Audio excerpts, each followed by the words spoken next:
Joel, a little earlier on, I had Keith Pitt on the show. I regard him as one of the best on the front bench. He's been pushed out of cabinet, but of course that means that resources and water have left cabinet as well. This is an own goal by Barnaby Joyce, isn't it?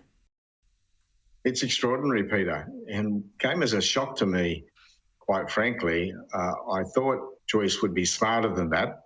The problem, of course, is that he made too many promises and to win the leadership, and someone had to go. But what people need to understand is that Morrison created this super department which had 3 cabinet ministers, David Littleproud in agriculture, Susan Lee in the environment, and of course Keith Pitt in resources, all sitting at the cabinet table when the important decisions are made. And of course sometimes those portfolios are somewhat in conflict. So you need Keith Pitt or his equivalent at the table. Well, Barnaby Joyce's first act was to punt resources out of the cabinet room, which is going to prove a huge mistake. And of course, he won the leadership, promising his colleagues that he'd put mining front and centre in the community debate. Well, not a good start.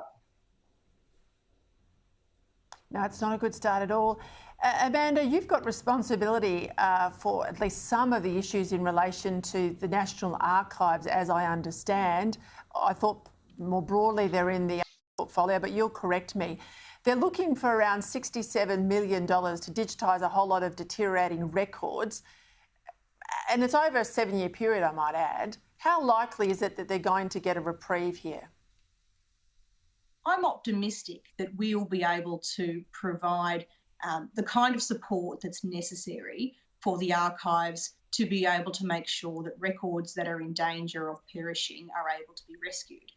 But it's important that we don't see this in isolation. We need to make sure that the archives is operating as a best in the world operation. We need to make sure that taxpayer money is being used wisely.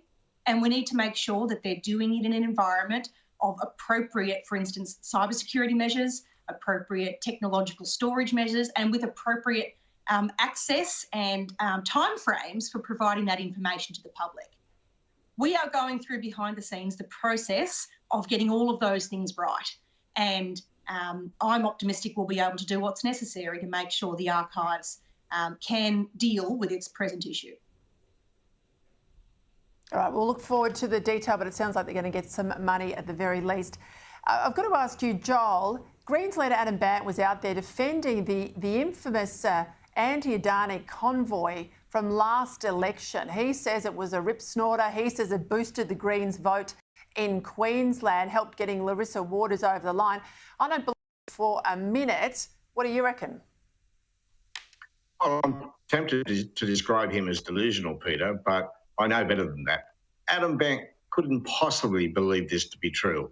What happened in central Queensland, in particular during that convoy, was that the people of Queensland gave Bob Brown the collective finger. And it did the Greens and the Labor Party enormous damage, because at the time we were equivocating over Adani. Not me, of course, Peter, but our leadership was equivocating. No. That sent a very, very clear anti-mining message to communities in the Hunter Valley, central and north Queensland. And the convoy, cleverly planned in a sense by Bob Brown, if it was his intention to do Labor harm, really solidified the views of local people. And a lot of that big swing against us in coal mining communities can be attributed to the Bob Brown convoy. There is no doubt about that. Look, I absolutely agree with you, and you'd be smart to watch out. They're probably planning one to come your way in Hunter at the next election, but I know you're across all of that.